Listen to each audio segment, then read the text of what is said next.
Hi everyone, my name is Dimitri and welcome back to DimitriTube, The Bachelorette, Golden Edition, the finale part 1. Let's talk about it. As always, if you're enjoying my videos, please go ahead and pound that like button, pound that subscribe button, and ring that notification bell. I'm a growing YouTuber and the like subscribes really help me out. So just one quick thing before we get this video started. So if my teeth look a little weird in this video, it's because it's first thing in the morning and I'm drinking coffee. For any of you watching this video, if you decide to make YouTube videos or TikToks or start filming, whatever, don't drink coffee or like red wine or eat spaghetti right before you film because likely it'll, like, it kind of stains your teeth. Like, that's what I'm saying. It's not a big deal, but like, if you edit your videos, you'll notice it. Anywho, let's dive in. So the episode starts and we are in Tahiti. They put Joan on a luxury plane and they put her on a luxury cruise ship. Like, after watching this, I'm trying to go to Tahiti. And like, ABC is really selling Tahiti because I think they went there on charity season as well. And don't get me wrong, this is like the trip of a lifetime, but like I Googled it because I didn't really know where Tahiti is, but it's further west than Hawaii and it's also significantly south of Hawaii. Like I think you're closer to Australia at that point. And like, y'all, that is such a long flight. And from what it looks like, it's giving like a honeymoon destination. You're gonna like lay out on the beach, enjoy the warm weather, do some excursions. But for me personally, like y'all, I live on the East Coast. At that point, I would rather just go to Mexico so I don't have to deal with like the crazy time zone change. And don't get me wrong, if you want to see the sights because it's much prettier and you don't mind time zone changes, go for it. But for me, I'd rather just go to Mexico or go to the Caribbean because it's a much shorter flight and you don't have to deal with like the massive time changes. Oh, and one more thing, I don't think they have humidity out there. And one last thing in the intro. So Joan has a one-on-one with Nancy. She was on the Golden Bachelorette. Y'all, I didn't watch the Golden Bachelor, so I don't know how much of besties they were. But Joan seemed super excited to see her. Nancy and Joan have a one-on-one and they don't really say anything, but at the end of the conversation, Nancy like gives her a hug and says, "I'm happy to stay all week if you need." And like, wouldn't we all? Like anyone would love an ABC paid trip to Tahiti just to give their friend advice and then to stay all week to give more advice. Like you just gotta get on camera for an hour and you get a week in Tahiti. Like who wouldn't do that? Anyways, so we move on to the first one-on-one and it's with Guy. Joan is wearing a really cute two-piece. I like the color, but it's a little Malibu Barbie, but I still like the outfit. For the date, they take a boat in the waters of Tahiti, they pop champagne, and afterwards they go snorkeling. And when they were snorkeling, there were definitely shots of sharks in that water. Is that not dangerous? I've watched Shark Week, and this is literally one of the reasons why I rarely get in ocean water. And during the daytime, Guy also says he's falling for Joan. And then we move on to the night portion. And yep, it's that time outfit of the episode. For this week's outfit of the episode, I'm giving it to Joan during the night portion of her date with Guy. Joan is serving us this long, flowy, summertime light blue dress with, I believe, pink florals. This dress is so cute. I absolutely love the colors and it's perfect for a beach day, nighttime restaurant. Like this is literally the perfect outfit. What I love most about Joan's style is she's just so sophisticated and this dress was just a great choice. And the colors are just so pretty. For that, I gave it out for the episode. And later on in the episode, her dress on Pascal's date was cute and I liked the fur, but also isn't it like kind of hot for a fur? Like I know they don't have humidity there, but isn't it too hot? So while on the one-on-one with Guy, Joan makes it very clear that she is not fucking anybody during these one-on-one overnights. She says, "We can have camera time, but I'm saving this for the final guy." And other than that, nothing new happened on this one-on-one. So let's go ahead and unpack. First of all, your body, your choice. If you don't want to fool around the fantasy suite, that is up to you. But also, Joan, you need to give us a show. So I'm one of those people of let it happen organically. If it feels right and the moment is right, go ahead and do it. But for her to get on camera and right before every date be like, "No, we're definitely not doing that tonight," it just, like, I'd rather her have a little mystery. I definitely prefer them to just go in the fantasy suite and then after we get the confessionals where they're like, "Oh yeah, we had a fantastic night. Oh, last night was wonderful. I'll never say what actually happened, yada, yada, yada." Like, give us some mystery. Let us as an audience speculate. And yeah, of course, I'm a YouTuber. I'm reviewing the episode, so I prefer the speculation because it gives me more to talk about. But also, it just makes the show more fun. And like I said earlier, your body, your choice. But when you go into each fantasy suite and you're like, like, oh yeah, no fooling around is definitely not going to happen. It very much comes across as I'm trying to protect my edit, or I don't want to look bad on camera. And we just want the real you. You know? And I've said this earlier in the season, Joan is very concerned with how she looks on camera and how she'll be perceived. And we know this because, like I said earlier in the season, when you're the lead of the show, you have to be a host similar to Jesse Palmer, but you also need to connect with the guys. And Joan isn't really connecting with the guys, but she's doing a great job as the host. So that makes me think she's really concerned with how she's going to be portrayed on camera. And her doing this before each fantasy suite date only adds to that. Next, Joan comes from a different generation. So most likely she definitely wants to be more demure on camera, and there's a chance she just doesn't want to be seen going to fantasy suites with 3 different guys. Totally understandable. And that's likely part of it as well, because when it comes to kissing, she hasn't really kissed a lot of the guys on camera either. So that's probably part of it. But this is the issue I take with that. So as you age, you usually care less what people think. But if anything, Joan seems like some of the young bachelorettes,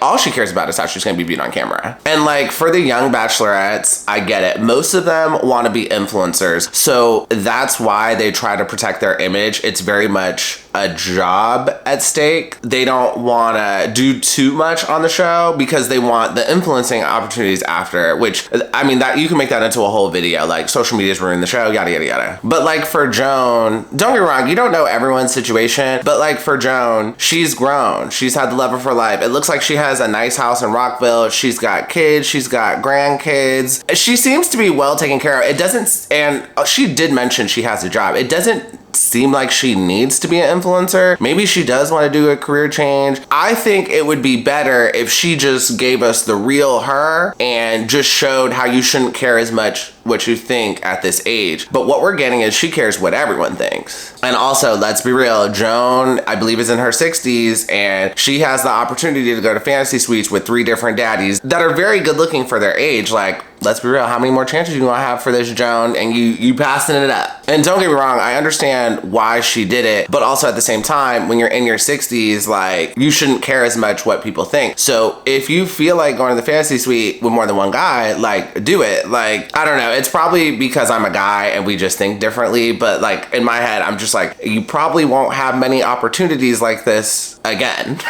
So you should probably take advantage now. Next. So it's not clear what order they went in. When it comes to these fantasy suites, you never know what order they're gonna go in. But I do think it's funny that Guy went first. And of course she's like, by the way, I am not gonna be fooling around with these fantasy suites to Guy, because I don't think she's that into Guy. Guy is the best choice, but I think it's pretty clear she's gonna pick Chalk. If you think she's gonna pick someone other than Chalk, put it below in the comments. Oh, and quick sidebar, if Guy does not win this, he does have a solid chance of becoming the next lead, because a lot of the contestants keep getting spotted with like celebrities and other women since the show has ended. Like, these guys are dating. So like, y'all can look this up, but Mark Anderson was spotted with an actress from One Tree Hill. I didn't watch One Tree Hill, so like, I don't, like, I've seen a couple episodes and my sister loved it, but I do not recognize this woman. And then Jordan was spotted with Leslie from the Golden Bachelor. So like, these contestants are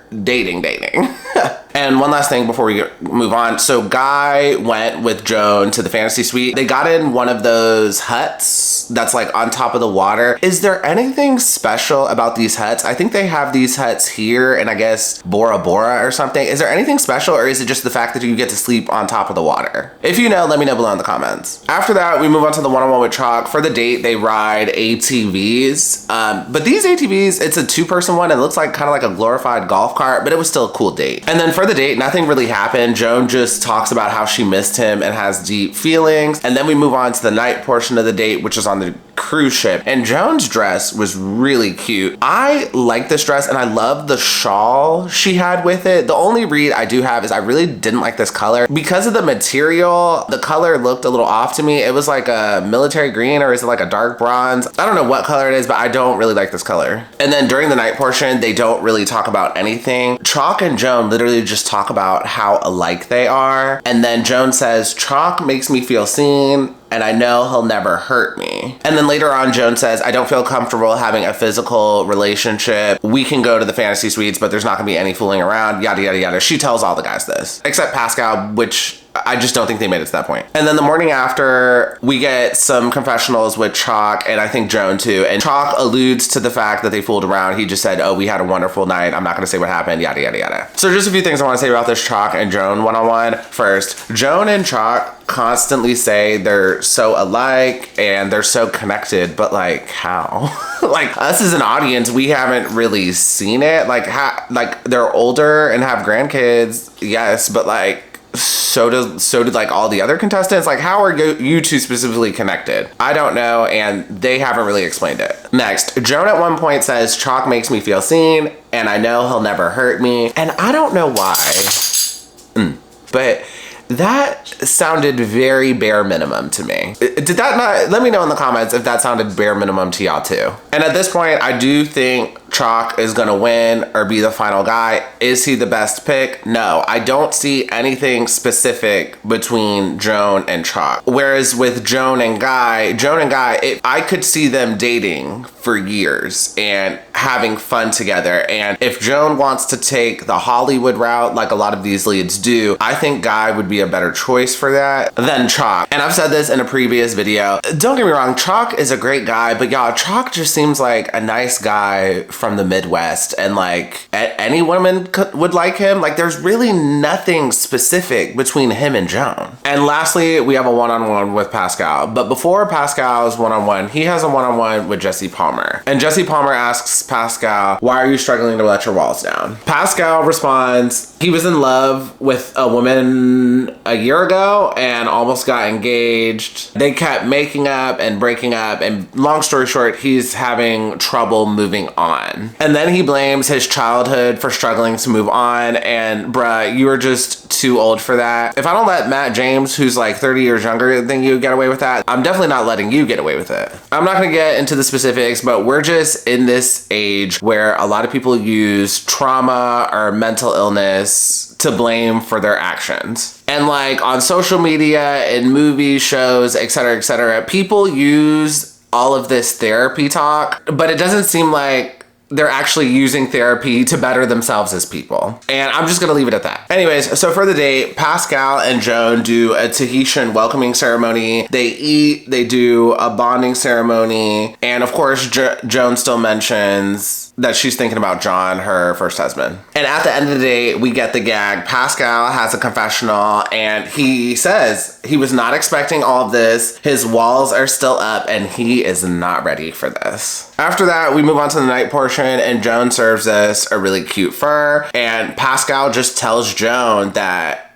he's not ready for this. Pascal specifically tells Joan he got his heart broken last year, and his daughter signed him up for the show, and he did not think he'd make it this far. Joan later on makes it clear that she's not looking for a replacement to John, and then Pascal later on says, I don't think I can get to the place where you want me to be. And Pascal also says he's not in love and the spark is not there. Okay, so let's unpack this. First of all, Joan was devastated after hearing this news. And let me know what y'all think in the comments, but honestly, I think Joan was just embarrassed. So after this breakup, Joan's voice changed a lot. And to me, she truly was devastated, but I was trying to think of why, because I think she's gonna pick Chalk. So the fact that Pascal ended this like, why are you so upset? And to me, I think it's because she wanted to be in control of the situation. Like, she was not expecting him to break up with her, and I think she wanted to be in control of this, and she wasn't. And again, like I said earlier, she's really concerned about how she's gonna look on camera. So for Pascal to do this was like devastating for her. I think that's more so why she's upset, not really because she's losing Pascal. Next, I absolutely love how Pascal is handling this. He is being real throughout all of this. He's like, yeah, I went through a breakup. My daughter decided to put me on the show, so I went for it, and I didn't think I would make it this far. I 100% believe that. Now, if this was a normal Bachelorette season, Pascal would be getting dragged for how long it took him to realize that he's not ready for this. But there's more to it. But also, Pascal says, I'm not ready for this. I'm not where you want to be. But it's not even clear what Joan wants. Like, does Joan want to get married at the end of this? Does she want to get engaged? Does she just want a boyfriend? We don't even know what Joan wants. And also, all season, it's been clear that Joan likely isn't ready for this either. So when Pascal says, I'm not ready for this, like, what is he talking about? And then when it comes to Joan, it's not clear what she wants at the end of this either. So yes, Pascal did wait a while to come to this realization, but at the same time, as an audience, it's not even clear to us what Joan wants. So when Pascal says he's not ready and he's not where she wants him to be, we as an audience don't even know where that is. Pascal, are you not ready for Joan, or are you not ready for commitment?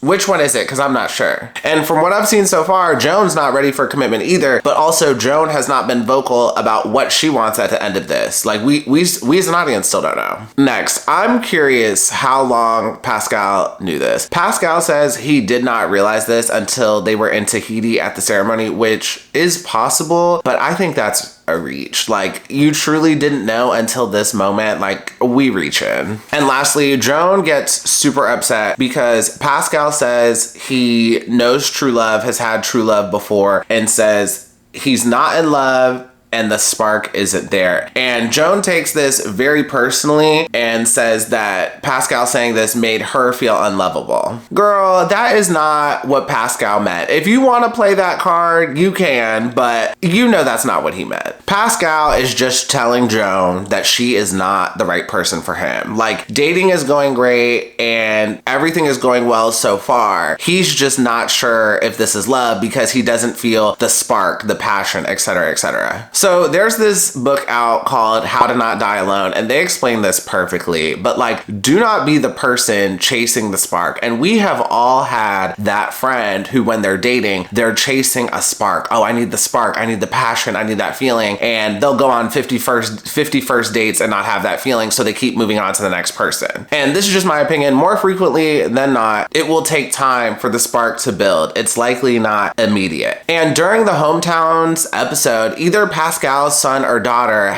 even said that Pascal has done a lot of dating. So there's a good chance Pascal is chasing the spark. And I feel the same way about Pascal as I did with Jordan. If they're just looking for a partner, nothing too serious, kind of just have a boyfriend or girlfriend and likely just not get married, Pascal would be a good choice for Joan, but it's not clear what Joan wants at the end of this. And like, if Joan and Pascal wanted to keep working at this, I think they could get there, but also I think Pascal is chasing a spark, a passion, a feeling to his own detriment. And now that he's broken up with Joan, like, it's probably never gonna happen. And that is the end of the episode and the end of this review. Let me know below your thoughts on the episode in the comments below. And just a heads up, the next episode is the Men Tell All, and then after that is the finale. I'm not reviewing the Men Tell All. Y'all, I watched the preview. It's gonna be a colossal waste of time. If anything important happens, I'll put it in the finale review, but likely nothing important is gonna happen. And another reminder for all of you, if you do not want spoilers, when the Joan episode airs, do not get on social media and mute your Twitter. If you're wondering how I avoid spoilers, that's how I do it. When the episode airs, I just do not get on social media. And this is why the Jen finale was so amazing, because I was able to avoid all the spoilers. I know it's tough. You gotta exert some self-control, but I know you can do it. So I honestly only use Instagram and Twitter. So usually for the finale, I just don't log on to either. But for Twitter specifically, if you just have to log on, you can mute the like Bachelor, Golden Bachelorette, etc. You can mute the hashtags and words for like certain periods of time. That's how I avoid the spoilers for this and for Love is Blind. And if you've never done it before, let me tell you, it's so nice to just not log on social media for a while. Like, I'm telling you, if you've never done it before, it can be very refreshing. So like, when I have to do this, I don't even mind. Okay, that's all I got. I swear, if you enjoyed this video, please go ahead and pound that like button, pound that subscribe button, and ring that notification bell, and I will see you all for the finale. Have a good one. Bye.